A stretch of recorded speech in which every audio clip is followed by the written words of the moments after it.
Hi guys, hello everyone, hello mga sisilab, welcome back again sa our YouTube channel, and this is me, your sisilabs Chading. And for today's video mga sisilab ay magko-color po tayo ng color ash gray or fashion color po ang ating gagawin ngayon mga sisilab. So before tayo mag-proceed sa ating application or tutorial in this video on how to achieve ash gray ay alamin muna natin yung pinagdaanan or yung before ng client's hair natin bago tayo mag fashion color. So kung makikita nyo dito mga sisilab ay naka-pre-lightened na po ang buhok ng ating client up to level 8 or level 9 yung kanyang lifting ng kanyang bleach. So kinakailangan po muna natin siyang i-bleach before tayo mag-apply ng ating fashion color o kung anong desired na color po ang ating i-achieve. Basta fashion color, kinakailangan siyang naka-pre-lightened. So yung buhok po ng ating client mga sisilab ay blinish ko po ito ng twice pero nag-bleach din siya ng isang beses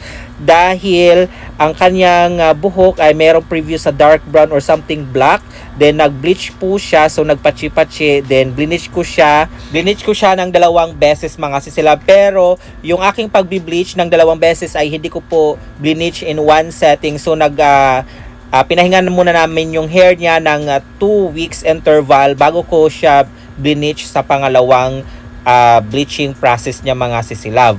So, bali nakatatlong process po ito ng pre-lighten. Yung una po ay yung sa client natin. Then, yung pangalawa at pangatlo ay ako na po ang gumawa sa kanyang buhok. So, ayan na po yung naging result niya. So, hindi ko na lang po pinakita yung pinaka-process nito dahil ang main focus po natin is yung paano mag-achieve ng fashion color. At kung may katanungan kayo regarding sa pagbi-bleach, marami po akong mga tutorial about how to bleach hair. Hanapin nyo lang po sa ating video section yung mga tutorial na iyon mga sisilab. And kung excited na kayo makita ang kanyang fashion color transformation, please keep on watching and let's get started!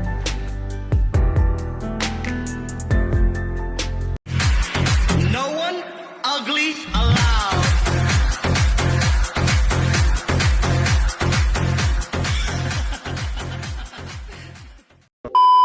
Alright mga sisilab, so ipapakita ko muna sa inyo yung ating gagamitin na hair color at syempre yung ating mixture sa ating ash gray. So meron po tayo ditong 8.16 ash gray at 8.10 ash brown from Bremode Performance na brand po ang ating gagamitin na color mga sisilab.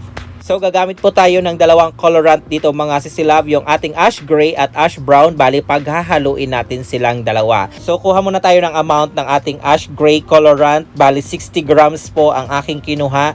Then bali sa ash brown naman po mga sisilab, 60 grams din po ang ating i-add. So meron tayong 120 grams in total sa ating colorant. Then, ang gagamitin naman natin na oxidizing cream is 6% ng Bremode Performance na brand pa rin mga sisilab. Since ang ating pong colorant na total ay 120, so maglalagay din po tayo ng ating oxidizing cream ng 120. Bali 1:1 ratio ng ating colorant and oxidizing cream. At paghahaluin natin yan ng maigi. At pwede rin po kayong maglagay ng any bond protector mga sisilab sa inyong color mixture para less damage po sa buhok ng ating client or maprotektahan yung bonds ng ating client's hair. At matapos nga natin ma-prepare yung ating color mixture, ngayon naman po ay mag-apply na po tayo sa buhok ng ating client. So nag-start po kami mag-apply ng color dito po sa back area, sa nape area mga sisilab. At siya nga po pala, pag color depositing mga sisilab, kahit saang parts po kayo mag-start ay pwedeng-pwede naman po. So bali dalawa rin po kami nag-apply dito ng aking assistant para mas mabilis yung aming pag-a-apply.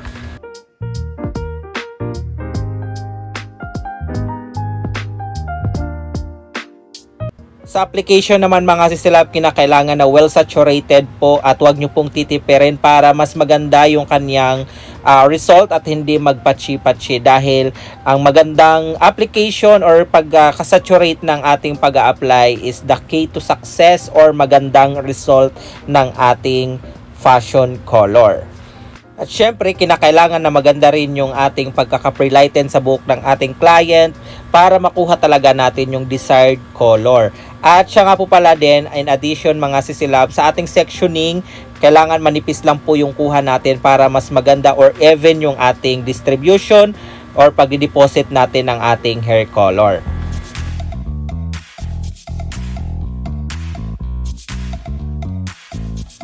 And by the way mga sisilab, meron pa akong ibang mga color tutorial. Kung nais nyo pong matutunan yung mga basic coloring, hanapin nyo lang po yung ating mga video dyan sa ating video section, and I'm sure makakatulong ito sa inyo at makakuha kayo ng mga tips and ideas, lalong lalo na sa mga beginners dyan or mga gustong magkulay ng kanilang mga buhok. At kung meron pa kayong katanungan regarding sa pagkukulay ng ating buhok, just leave a comment below at sasagutin natin yan sa abot ng ating makakaya or sa abot ng aking kaalaman. Ika nga, sharing is caring. I have seen enough to call your bluff. Didn't come here for you. So pagkatapos namin mag-apply mga sisilab, binalikan namin kaagad yung buhok ng ating client para i-recheck or i-retouch yung kanyang buhok para malagyan yung mga parts na hindi natin nalagyan ng pangkulay. Para ma-make sure lang na lahat talaga siya nalalagyan para even yung ating hair color at hindi siya magpachi-pachi. Then, pagkatapos natin dito mag-reapply mga sisilab, ay ibababad naman ito natin ng at least 15 to 30 minutes. Then, afterwards, ay banlawan din po natin. At huwag kalimutan, maglagay-lagay ng treatment after the color process para hindi po siya mag-dry.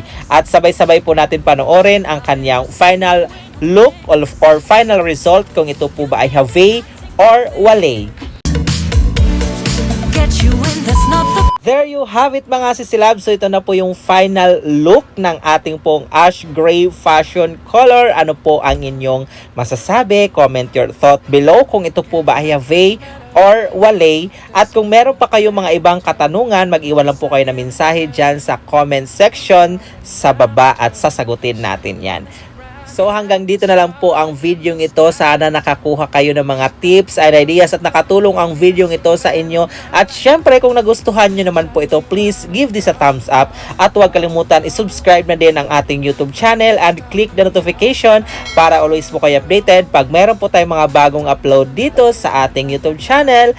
And this is Chading saying have a great hair day always mga sisilab until our next video. Paalam!